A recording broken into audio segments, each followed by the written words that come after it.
कल जो काम नेपाल ने क्रिकेट के ग्राउंड में किया ना, वो सिर्फ एक सिंपल क्रिकेटिंग मैच नहीं था, बल्कि वो एक अनाउंसमेंट था। अनाउंसमेंट ये था कि क्रिकेट अब सिर्फ बड़े देशों की जागीर नहीं रह गया है। स्कोर बोर्ड बोलेगा कि भैया इंग्लैंड जीत गया 4 रनों से, लेकिन जो मैच देख रहा था ना, उसका दिल जानता था सिर्फ एक ही बात, कि भाई नेपाल ने ना पूरी जान लगा दी। मतलब ये मैच इंग्लैंड ने जीता नहीं था, बल्कि नेपाल ने हारा था। ये मैच इंग्लैंड का था ही नहीं, ये मैच पूरी तरीके से नेपाल का था। जब से उन्होंने बॉलिंग करना शुरू करी तब से आखिरी तक क्लेम्स किए जा रहे थे कि साहब इंग्लैंड तो यहां पर 300 ठोक देगा। यकीन मानिए 200 रन के पास पहुंचने में इन लोगों की नानी याद आ गई। और भाई ये हार वाली लाइन इंसल्ट नहीं थी कि नेपाल हार गया, ये सबसे बड़ी तारीफ है। क्योंकि जब एक एसोसिएट नेशन जिसके पास ना आईपीएल लेवल का इंफ्रा हो, ना करोड़ों के कॉन्ट्रैक्ट्स हो, ना सालों का एक्सपोजर हो, वो 2022 वर्ल्ड चैंपियन को लास्ट ओवर तक हिला के रख दे, तो समझ लो कि कहानी बदल रही है। ये सिर्फ क्रिकेट नहीं, बल्कि एक जज्बा था जो नेपाल के क्रिकेटर्स ने दिखाया। वानखेड़े का स्टेडियम, मतलब अगर आपने इस मैच को कल देखा है ना, तो मैं आपको बता दूं कि एक बार फिर से ये नीले समंदर में बदल गया। और नीला समंदर इस बार इंडिया की ब्लू जर्सी का नहीं था, बल्कि नेपाल की ब्लू जर्सी का था। उसमें थोड़ा सा लाल रंग भी मिला हुआ था, जो कि उसको एक अलग ही तरह का पूरा एनवायरनमेंट क्रिएट कर रहा था। नेपाली टोपी पहने हुए लोग हर चौके पे ऐसे चीख रहे थे जैसे फाइनल चल रहा हो। एंड ये सिर्फ सपोर्ट नहीं होता, बल्कि ये बिलीफ होता है अपने लड़कों के ऊपर। और रोहित पौडेल ने बाद में जो बात कही ना, कि आज ऐसा लगा जैसे पूरा नेपाल यहां मौजूद था। सच बोलूं, टीवी के सामने बैठकर नेपाली भी वही चीज महसूस कर रहे थे। इवन अभी ये बात बोलते हुए मेरे तो गूजबम्स आ गए। मैं सीरियसली बोल रहा हूं, ऐसा माहौल था। एंड एक एसोसिएट नेशन को जब इतना प्यार मिलता है ना, तो लड़कों के पास में कोई ऑप्शन ही नहीं होता बुरा खेलने का। इंग्लैंड 184 रन बनाकर भी कंफर्टेबल नहीं थी। पेपर पे अगर देखो तो आपको मिस मैच लगा है। हैरी ब्रूक, बेथेल, बटलर, नाम ही काफी है।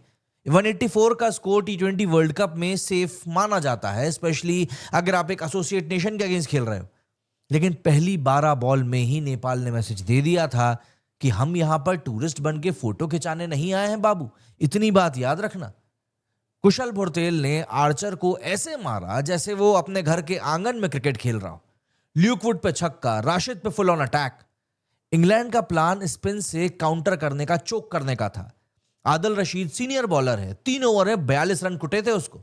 एंड ये सिर्फ रन्स नहीं थे, ये प्योर कॉन्फिडेंस था नेपाल के बैट्समैन का, जो उन्होंने वहां पर ग्राउंड पे दिखाया। और फिर आया वो मोमेंट जो शायद नेपाल कभी भूल नहीं पाएगा। 17th ओवर में सैम करन पिटेगा, 18th ओवर में आर्चन पे 22 रन पड़ गए। इक्वेशन आ गई 24 रन 12 बॉलों पे। इंग्लैंड का ड्रेसिंग रूम में पैनिक विजिबल था। ब्रुक बार बार बटलर से बात कर रहा था, मैकलम ऊपर से ही देख रहा था। 19th ओवर में 14 रन आए, अब बचा था लास्ट ओवर और सिर्फ 10 रन। टी20 में 10 रन का मतलब होता है कि बैटिंग करने वाली टीम 80% मैच को जीत चुकी है। पूरा नेपाल अपने पैरों पे खड़ा हुआ था और फिर करन ने यॉर्कर पे यॉर्कर डाली, प्रेशर क्रिएट किया, अपना एक्सपीरियंस ग्राउंड पे लाया और नेपाल सिर्फ 4 रनों से पीछे रह गया। लोकेश बाम ग्राउंड पे बैठ गया। वो शॉट नहीं था, बल्कि वो एक हार्ट ब्रेक था। लेकिन ये सिर्फ हार्ट ब्रेक की स्टोरी नहीं है, ये एक पैटर्न है। साउथ अफ्रीका के अगेंस्ट 1 रन से हारे थे पिछले वर्ल्ड कप में, अब इंग्लैंड के अगेंस्ट 4 रन से। ये कोइंसिडेंस नहीं है, बल्कि ये बताता है कि गैप धीरे धीरे कम हो रहा है। एंड असली सवाल यह है कि आईसीसी एसोसिएट नेशंस को आखिर और कितना वेट करवाएगा। हर वर्ल्ड कप में ये टीम आती है, बड़े मैच खेलती है, फिर 2 साल के लिए गायब हो जाती है।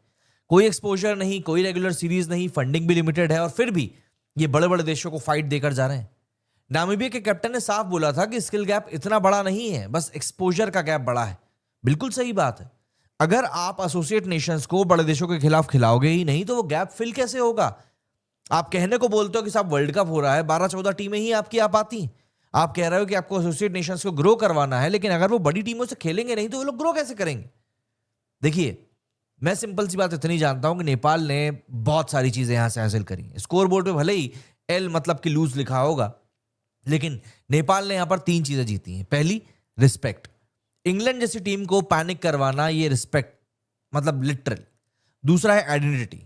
अब नेपाल क्यूट अंडरडॉग नहीं रह गया है, बल्कि अब नेपाल डेंजरस टीम हो चुकी है। एंड तीसरा है बिलीफ। अब हर एक नेपाली बच्चा जो बैट पकड़ेगा ना, उसको लगेगा कि हम भी इंग्लैंड को हिला सकते हैं। 1983 में इंडिया ने वर्ल्ड कप बदला था। ऐसे ही मूवमेंट्स रेवोल्यूशन क्रिएट कर जाते हैं।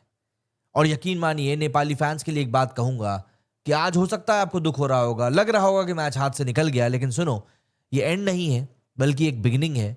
आज इंग्लैंड बच गई, कल शायद कोई नहीं बचेगा। और जब नेपाल किसी बड़ी टीम को हराएगा ना, हेडलाइंस नहीं बनेंगी बल्कि इतिहास बनेगा। क्रिकेट का फ्यूचर सिर्फ बिग थ्री के पास नहीं है। हाँ, मैं इंडिया से हूं, फिर भी मैं ये बात बोल रहा हूं कि सिर्फ बिग थ्री के पास नहीं है, बल्कि वो वानखेड़े में लाल नीला झंडा लेकर चिल्लाते हुए दिखा था। नेपाल हारा नहीं है, नेपाल आ रहा है, याद रखना।